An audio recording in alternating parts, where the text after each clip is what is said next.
Excellence Magazine. 56 membres équivalent à 80% du taux des nouveaux entrants, 27% de taux de représentativité de femmes avec une moyenne d'âge de 47 ans. C'est donc le tout premier gouvernement de l'Union sacrée et selon la vision politique du président de la République démocratique du Congo, Félix Antoine Tshisekedi Tshilombo, porté par le Premier ministre Jean-Michel Sama Lukonde. Ces gouvernements s'est assigné plusieurs priorités, notamment la sécurité, la santé, la justice, l'économie, l'infrastructure et tant d'autres. Excellence Magazine. À côté de ces priorités, le gouvernement Sama Lukonde fait face à des défis énormes et par conséquent, il doit initier de réformes urgentes dans quelques secteurs au nombre desquels la communication et médias, la fonction publique, le transport et les sports. Madame, Messieurs, bienvenue à ce numéro spécial d'Excellence Magazine. Excellence Magazine. Et pour cette première étape, parlons du ministère de la Communication et Médias, dirigé par Patrick Mouyaya, un ancien journaliste. Ici, le professionnel de médias attend entre autres la subvention de la presse, la loi sur la dépénalisation du délit de presse, afin que la presse recouvre ses lettres de noblesse en République démocratique du Congo. Suivez tour à tour les professionnels des médias qui ont donné de la voix. Excellence Magazine. Je suis Rachel Kititandongo, je suis journaliste, présentatrice d'émissions et du journal télévisé chez Actu 30 Magazine. On est un magazine qui a l'ambition de devenir une télévision sur la TNT, mais on est en même temps un site internet, le www.actu30.cd, dont je suis l'initiatrice. D'abord, je veux commencer par présenter mes vives félicitations au ministre de la Communication et Médias, porte-parole du gouvernement, mon ministre de tutelle, Patrick Mouyaya, hier député national, aujourd'hui ministre au sein du gouvernement. C'est une chose à saluer, d'autant plus que c'est un ministre qui connaît le secteur, c'est un ancien journaliste, c'est un journaliste de formation et de profession. Et puisqu'en République démocratique du Congo, la profession est butée à plusieurs défis, je pense que Monsieur le ministre Patrick Mouyaya n'oublie pas les grands défis des médias de la RDC. Ça ne sert pas de pouvoir rappeler ici parce qu'il le connaît très bien, il le maîtrise très bien. Mais je pense que nous allons justement l'accompagner pour qu'il accomplisse sa tâche. L'accompagner, ce n'est pas forcément lui donner chèque en blanc parce qu'il est journaliste de formation et de profession, oui, mais c'est un homme politique. Et vous savez que parfois les intérêts politiques priment parfois, quelquefois, mais je pense qu'il faut lui souhaiter bonne chance, qu'il mène à bien ce ministère. Mais ce que nous attendons, moi personnellement, de plus que j'attends, c'est que l'on arrive à avoir, peut-être sous son mandat, la loi sur la dépénalisation de délits de presse. Mais aussi revoir la loi qui fixe l'exercice de la liberté de la presse en RDC, la loi de 97. Elle est devenue obsolète puisque cette loi n'intègre pas la dimension médias en ligne, la dimension nouvelle technologie de l'information et de la communication qui n'est pas régie. Je pense qu'il y a à faire, il y a à dire là-dessus et ces réformes passent par là. Mais après, les autres, c'est au niveau des structures qui gèrent la presse. Je crois qu'il aura des contacts avec GED, OMEC, UNPC et voir dans quel mécanisme trouver des solutions efficaces qui puissent amener les médias à son éclosion et que l'on s'affirme réellement comme quatrième pouvoir dans notre pays. Alors, autre chose qu'il faut ajouter, c'est que personne ne peut refuser à n'importe quel citoyen d'être journaliste. Mais pour devenir journaliste, je crois qu'il y a quand même une procédure à suivre. La profession est inondée, inféodée, on va dire. C'est ce que nous appelons mouton noir. Des quados, des journalistes fabriqués à la maison, qui, après avoir échoué dans tous les domaines, parce qu'on a joué, ça n'a pas réussi, parce qu'on a essayé le commerce, ça n'a pas réussi, on a fait tel métier, on n'a pas réussi, mais bon, parce qu'on a l'art de parler, puisqu'on a le verbe, parce qu'on a l'art oratoire. Et bon, eh bien, écoute, on vient se déverser dans le journalisme. Et à un certain moment, ça pose beaucoup de problèmes. Je crois qu'il y a trop des moutons noirs dans la presse.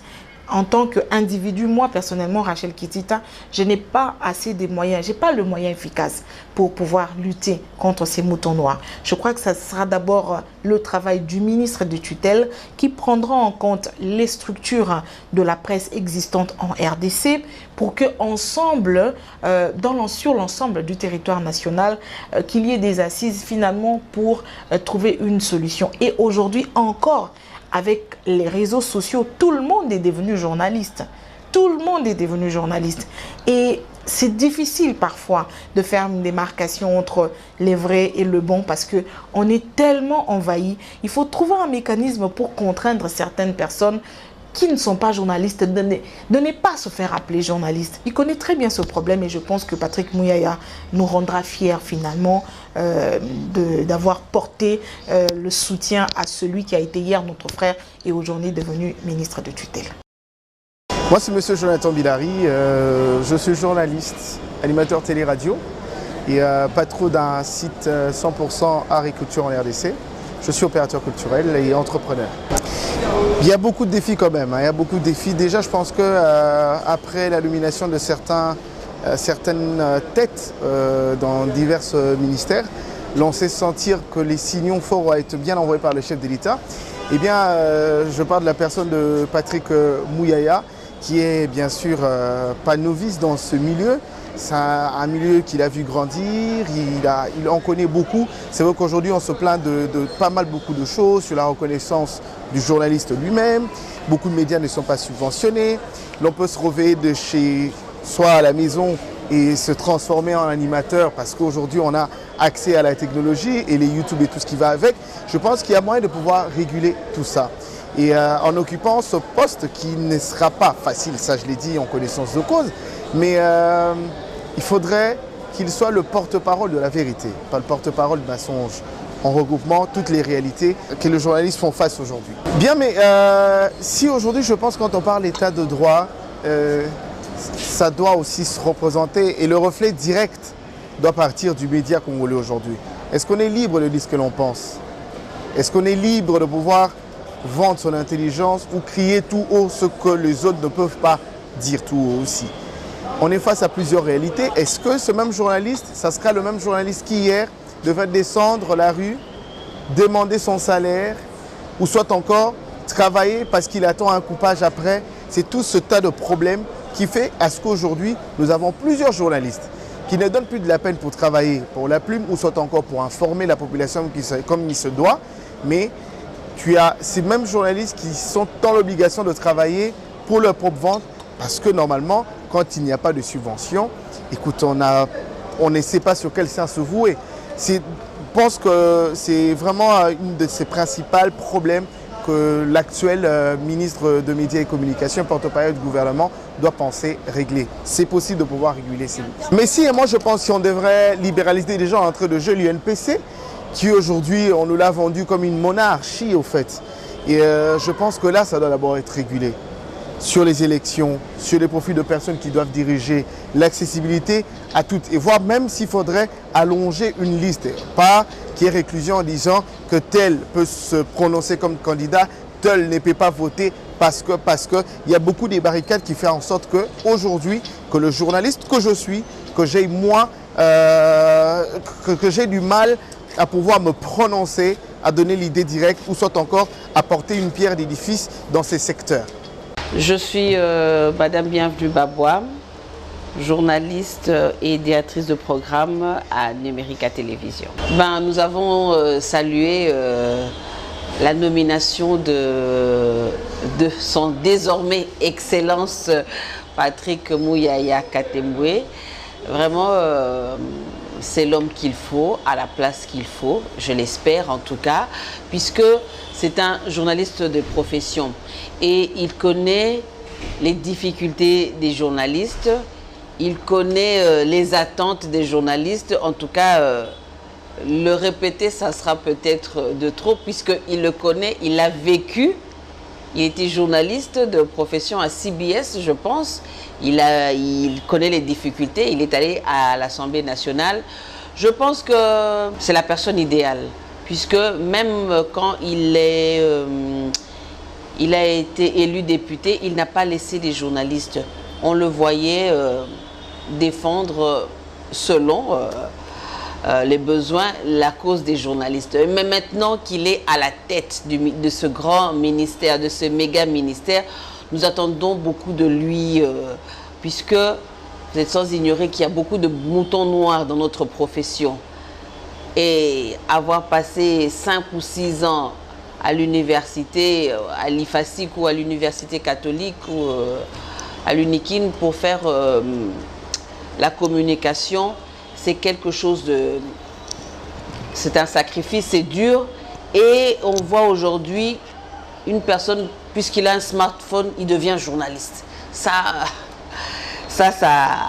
on ne cautionne pas. Et ce sont ce genre de personnes que vraiment il faut réguler.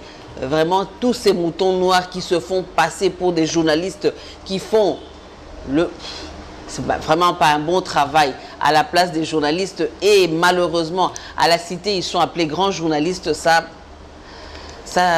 vraiment, c'est quelque chose qu'il faut revoir. Je sais que Patrick Mouyaya, c'est un homme d'écoute. Dernièrement, il y a le GED, journaliste à danger, qui était en conclave à Zongo, justement pour aplanir le chantier pour la tenue des états généraux de la communication. En tout cas, j'espère que Patrick Mouyaya va prêter main forte à cette équipe pour vraiment redorer l'image des journalistes. Le journaliste n'est plus une personne de valeur, quoi. On le taxe de quémandeur à cause du fameux coupage. Madame, c'est regrettable. Vous appelez une personne au téléphone. Bon, je dois faire une interview avec vous. Oui, mais je n'ai pas d'argent. Votre coupage, là, je ne l'ai pas. Tous ces termes qui tarissent, les témétés, mais le coupage, donc des journalistes de la main tendue. En tout cas, on espère qu'avec notre actuel ministre de la Communication, il y aura du changement. Du changement que nous tous, nous voulons.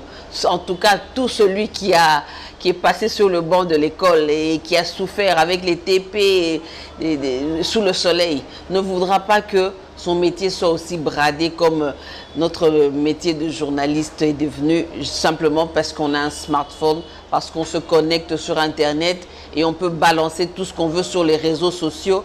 Ça fait mal. J'espère qu'il y aura vraiment une réglementation de ce côté-là. Excellence Magazine. Du ministère de la Communication et Médias au ministère de la Fonction publique, la modernisation de ces méga-ministères, la prise en charge des nouvelles unités et l'aide sociale des agents sont là les attentes des fonctionnaires vis-à-vis du vice-premier ministre, ministre de la Fonction publique, modernisation et innovation des services publics, Jean-Pierre Liao. Suivez ces fonctionnaires. Excellence Magazine. Je m'appelle François Béa. Je suis fonctionnaire à la fonction publique, chargé du service de formation locale au ministère de la fonction publique. Il y a plusieurs problèmes que le ministre qui viendra à la fonction publique puisse résoudre. Il trouvera beaucoup de difficultés. Mais nous sommes très contents de ce changement pour que celui qui viendra après la dame qui vient de nous quitter, qui n'a rien fait, puisse se résoudre. Donc, nous, ici à la fonction publique, la dame qui vient de partir a fait beaucoup des arrêtés pour faciliter seulement les personnes de sa province, ce qui n'est pas du tout normal. Donc, il n'a pas résolu le problème que nous avons besoin ici à la fonction publique. Mais le ministre Liao qui va venir, nous l'attendons. Nous ferons notre cahier de charges pour lui présenter, pour qu'il voie ce qui se passe ici à la fonction publique. Nous lui demanderons, nous aussi, en tant qu'agent de la fonction publique et cadre, nous lui demanderons d'abord d'inviter les cadres et fonctionnaires pour lui parler, lui présenter ce qui se passe ici à la fonction publique. Il y a plusieurs problèmes parce que nous avons beaucoup de directions. Mais quand il viendra, la première des choses, comme le ministre Bongongo qui était avec nous, lui, il avait réuni dans chaque direction les gens pour leur demander ce qu'ils doivent faire. Puisque nous avons beaucoup de problèmes. Chaque direction a ses problèmes. Nous attendons un grand changement qu'il fasse son travail, qu'il donne aux fonctionnaires ce qui leur appartient. Nous saluons l'arrivée du nouveau ministre, le vice-premier ministre de la fonction publique. Nous saluons son arrivée. Mais nous ici, vous savez que la fonction publique, il faut que les ministres puissent comprendre les doléances des gens en fonction de l'État. La première chose d'abord, il y a un problème de salaire. Vous savez que tous les fonctionnaires sont mal payés. Les ministres de la fonction publique, c'est lui le premier syndicaliste. Il doit parler au gouvernement pour que les salaires des fonctionnaires de l'État soient améliorés. C'est ça ce que nous demandons des ministres qui viendront de la fonction publique, les nouveaux ministres. Et puis, vous voyez vous-même les bâtiments ici. Depuis qu'on a mis la couleur, ça fait 10 ans. Les bâtiments ici. Si vous entrez là-dedans et regardez les bureaux, les agents sont entassés. Il n'y a pas de locaux, il n'y a pas vraiment de bureaux où les agents peuvent travailler vraiment en bon état. C'est-à-dire, nous demandons qu'on puisse refaire tout cela. C'est ce que nous demandons. Mais nous les saluons, s'il vient, il est ouvert, nous allons négocier avec eux pour que toutes les choses puissent marcher et comme il le faut. Moi, je suis M. Luc Luzingo.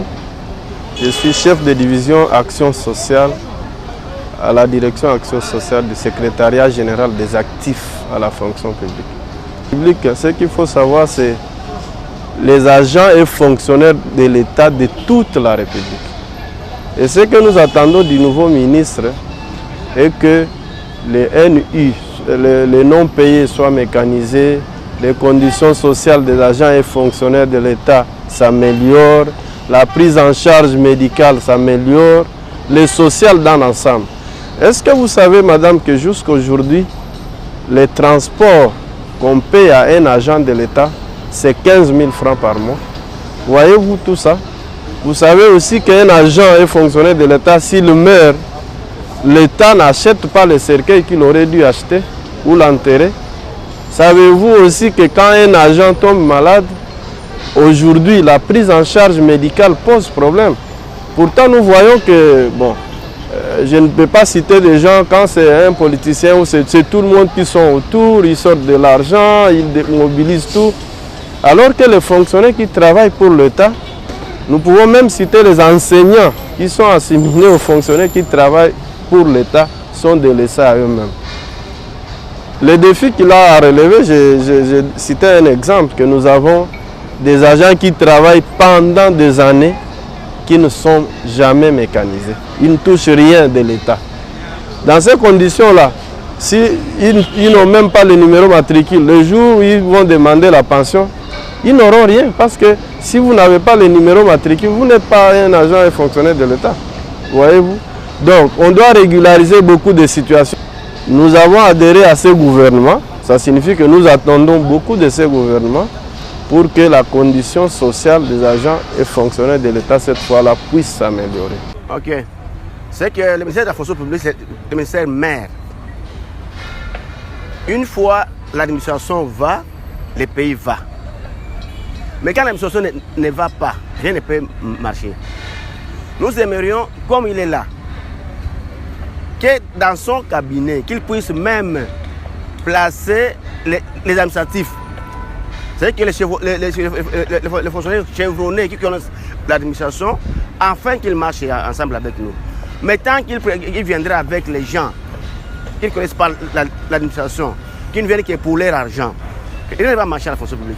Nous aimerions les gens qui connaissent l'administration, qui veulent faire un plus. Parce que quand la fonction publique va, c'est l'administration qui va. Mais quand ça ne va pas, rien ne peut marcher.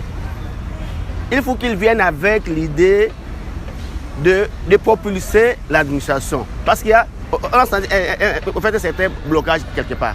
Nous aimerions qu'il y ait un ministre qui puisse venir débloquer et puis faire fonctionner toutes les directions comme se doit. Donc, restituer les attributions de toutes les directions. En fait, que chaque direction se retrouve. Parce que vous trouverez, par exemple, les recrutements qui se font au cabinet. Le cabinet n'a pas mandat. Le recrutement doit se faire au niveau de l'administration. Les administratifs ont les statuts. Ils ont tout, comment admettre quelqu'un, comment les promouvoir et comment les mettre en retraite. Mais quand cela ne va pas, rien ne peut marcher. Nos attentes sont que les ministres venants puissent nous honorer, puissent honorer les fonctionnaires, qu'ils se sentent honorés, qu'ils se sentent à leur place. Que toutes les directions puissent travailler comme se doit pour se restituer des attributions. Ça, c'est ça nos attentes. Surtout, faire la restitution des attributions des directions. Que toutes les directions fonctionnent normalement. Là, il sortira heureux. Mais quand rien ne marche, quand rien ne marche, il sortira peut-être humilié. Excellence Magazine. Et s'agissant du ministère de Transport, Voies et Communication, la fixation de prix de transport en commun, une franche collaboration avec son collègue des ITPR pour mieux réguler ce secteur, et sont là les priorités auxquelles devraient s'atteler les ministres de Transport et Voies de Communication. Chéribin Okende, ancien directeur général de lignes aériennes congolaises. Suivez. Excellence Magazine. Oui, je réponds au nom de Tigana Mpongo. Dans le secteur des transports, il y a toute une liste de facteurs à relever. Et il y a plusieurs phénomènes qui s'effectuent au secteur du transport, dont nous, la population, nous subissons énormément. Je vais prendre les cas ici en ville. Après le travail, vous allez comprendre que lorsque nous sortons pour prendre les transports retournés chez nous, les chauffeurs fixent les transports comme ils veulent. Dans les taxis-bis, nous savons que le gouvernement a fixé pour un prix de 1500 francs, mais vous constaterez avec moi que chaque chauffeur vient avec son taxi et il fixe les prix du transport comme ils veulent. Parfois, nous payons à 2000 francs, à 2500 francs, voire même à 3000 francs la course. Et comme nous sommes censés de rentrer à la maison, nous n'avons pas des obligations à faire, nous nous soumettons seulement à leurs obligations.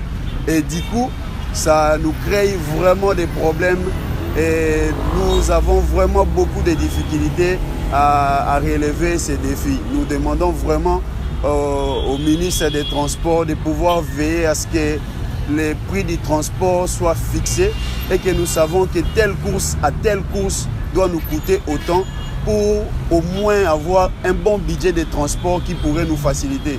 Vraiment, à la ville de Kinshasa, nous souffrons pour les transports. Je ne sais pas comment je peux expliquer. On m'appelle Yannick Olelo.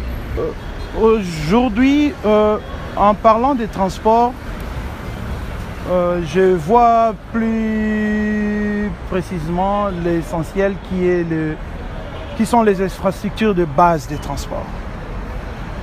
Aujourd'hui, on est dans une république qui n'est pas en entièreté reliée par route et rail.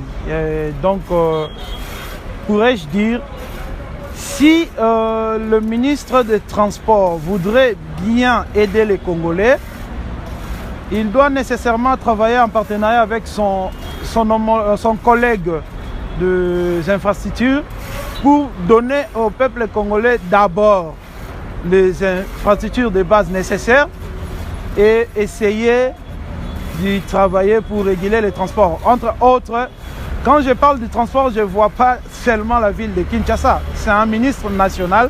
Je ne vois pas la ville de Kinshasa. Je vois des naufrages que nos frères subissent pendant leur navigation sur le fleuve Congo. S'il y a une loi dessus, le ministre peut s'atteler sur la loi. Si la loi présente des faiblesses, il peut créer un projet de loi pour essayer d'améliorer cette situation et cette condition de transport en République démocratique du Congo. Excellence Magazine. Enfin, auprès du ministre de Sport et Loisirs Serge Condé, les analystes sportifs plaident pour une politique et infrastructure sportive diversifiée et modernisée. On le suit. Excellence Magazine. Je me nomme Fonseca Matianga, je suis journaliste à Actualité.cd, analyste sportif. Et les défis sont énormes, comme vous avez épinglé les défis majeurs.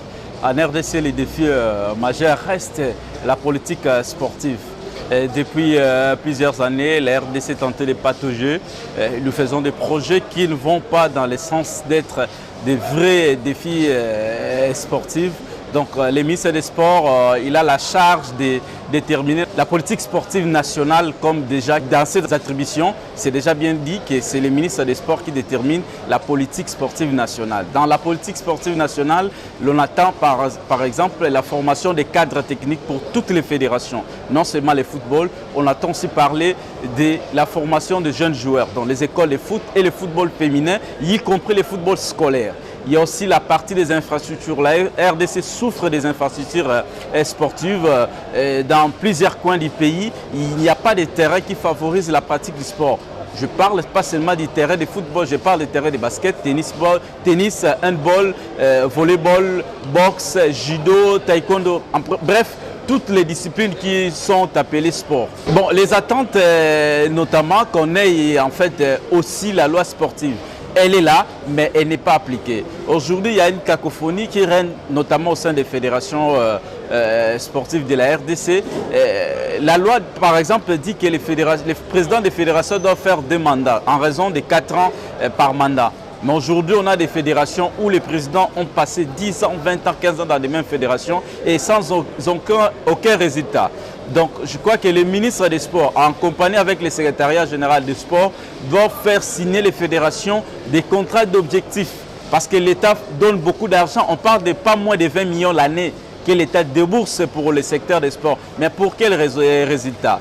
Et aussi, le sport doit devenir un secteur qui doit générer des recettes pour l'État.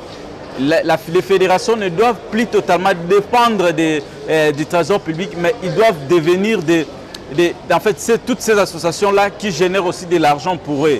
Mais il y a aussi une part du côté de l'État qui doit aussi aider les fédérations à avoir des sponsors, des clubs à avoir des sponsors. Bref, les équipes doivent devenir autonomes. Ils doivent eux-mêmes commencer à créer de l'argent pour leur fonctionnement et aider aussi l'État à récupérer quelques pourcentages dans des sommes qui vont générer, notamment je peux parler aujourd'hui de la vente des maillots, je peux parler aujourd'hui des transferts. Donc il y a plusieurs moyens de générer de l'argent à travers le club et les fédérations. Je suis Sylvain Toubadiaï, journaliste sportif à la radio et télévision du groupe La Vie. Je pense que les défis sont énormes, donc il n'y a pas forcément un seul défi, c'est sûr, parce que vous savez très bien que le nouveau ministre des Sports qui a évolué sans doute dans le monde sportif sur le plan provincial, dans le Haut-Katanga, où il était commissaire au sport effectivement, et aujourd'hui c'est un challenge au niveau national. Le premier défi pour moi, c'est d'abord le fait de faire respecter la loi sportive. Aujourd'hui, il y a les entités ou les fédérations qui ne respectent pas la loi sportive. Beaucoup d'entre elles ne limitent pas les mandats tels que dit la loi à deux seulement. Il y a des statuts qui ne sont pas en conformité avec la loi sportive. Alors clairement, il est dit dans l'article 58, je crois bien, que toute association ou disons toute fédération qui n'est pas en conformité avec la loi sportive est réputée dissoute. Ce qui n'est pas le cas. Il y a beaucoup de fédérations comme ça où les mandats ne sont pas limités à 2. Donc c'est presque l'éternité. Et le deuxième défi pour moi, c'est les infrastructures. Aujourd'hui, on n'a pas des infrastructures pour la discipline ou la pratique des différentes disciplines. Et déjà, les installations sportives que nous avons ne répondent pas forcément aux normes internationales. Donc c'est pour moi le premier défi du nouveau ministre des Sports, M. Condé. Nous attendons de lui quelqu'un qui va sans doute remettre de l'ordre dans le sport et pourquoi pas mettre en place des états généraux au sport. C'est clair, beaucoup de défis l'attendent. On sait que c'est un monde qui n'est pas aussi maîtrisable parce qu'on sait que souvent lorsque des ministres sont nommés comme ça, il y a des présidents des fédérations qui sans doute cherchent à corrompre des ministres facilement. On va lui proposer des véhicules, on va lui proposer des enveloppes, ça c'est clair, nous les disons, nous les dénonçons. Nous pensons à lui, Condé, un jeune qui nous regarde en face, nous qui sommes dans ce monde, Je pense qu'il y a des défis majeurs à relever. C'est d'abord la corruption. Éviter d'abord la corruption parce qu'il y a beaucoup de choses qui se font au sport d'abord. Il y a les états des besoins que l'on fait entrer au ministère et c'est que la banque débourse. Il y a toujours des indifférences. Il y a des équipes qui fonctionnent avec des statuts. Une équipe qui fonctionne avec un statut plutôt de société, avec un autre statut d'ASBEL. Il n'y a pas vraiment de l'ordre. Donc je pense qu'il doit remettre d'abord de l'ordre dans le milieu sportif. Sinon ça sera compliqué. Il va faire comme ses prédécesseurs. Je m'appelle Nana Kankou, journaliste à Télé 7. Le ministre actuel qui s'appelle bien Serge Condé, il a beaucoup de défis à relever cette fois-ci. Compte tenu de ce que son prédécesseur n'a pas pu faire, lui, il doit vraiment miser d'abord, si nous allons d'abord du côté football, regarder d'abord le problème des infrastructures sportives. Nous avons des stades qui connaissent déjà le problème, entre autres le stade des Martyrs qui a été visé par la CAF pour la fermeture. Je crois qu'il doit commencer par là parce que nous sommes ici à Kinshasa. On ne peut pas aller commencer à jouer le match en dehors, par exemple à Lubumbashi et autres, surtout avec les léopards, nos léopards de la RDC. Il doit commencer d'abord par là. Si on prend les stades Tata Raphaël, il y a déjà les travaux qui ont été lancés par les présidents de la République. Là, c'est pour abriter le 9e G de la francophonie. Je crois que de ces côtés-là, c'est déjà un atout pour le public sportif, surtout quinois, qui attendent de ces ministres. À part cela, il faut de toutes les façons qu'il ne soit pas seulement un ministre de football, parce que c'est un ministre de sport et loisirs. Il faut satisfaire tous les deux côtés, que ce soit les loisirs, que ce soit aussi le sport, musée, aussi plus pour les autres disciplines sportives. Parce que ici, la plupart des ministres ont toujours tendance à élever plus le football. Or, nous avons autant de disciplines, plus de 20 quelques disciplines. Et dans ces cas-là, il doit être un ministre de sport et loisirs. Musée à relever le niveau, par exemple, des baskets. Nous avons les catcheurs, les judokas et autres. Il doit vraiment amuser sur tout ça pour élever un peu le niveau du sport en République démocratique du Congo. Là où son prédécesseur n'a pas pu faire, parce que son prédécesseur a évoqué le problème des Covid. Il estime que quand lui était nommé, quelques jours après, parce qu'il avait déjà le projet qu'il devrait faire, mais qu'il n'a pas pu faire. Comment? Parce qu'il y avait le problème des Covid. Je crois que ça ne pouvait pas empêcher au ministre sortant, Amos Mbayo, de faire quelque chose. Mais il a évoqué beaucoup de choses pour échapper à son projet, parce qu'il avait lancé un programme de 100 jours. Mais c'est un programme sur les 5 axes. Si je peux bien vous dire, je ne vois pas ce que Amos Mbayo a fait. Je ne vois pas jusque-là. Mais comme il avait évoqué les cas Covid-19, je ne sais pas. Je ne sais pas la réalité, ce qui se passe réellement. Mais lui doit faire de tout son mieux pour valoriser le sport en République démocratique du Congo. Excellence Magazine.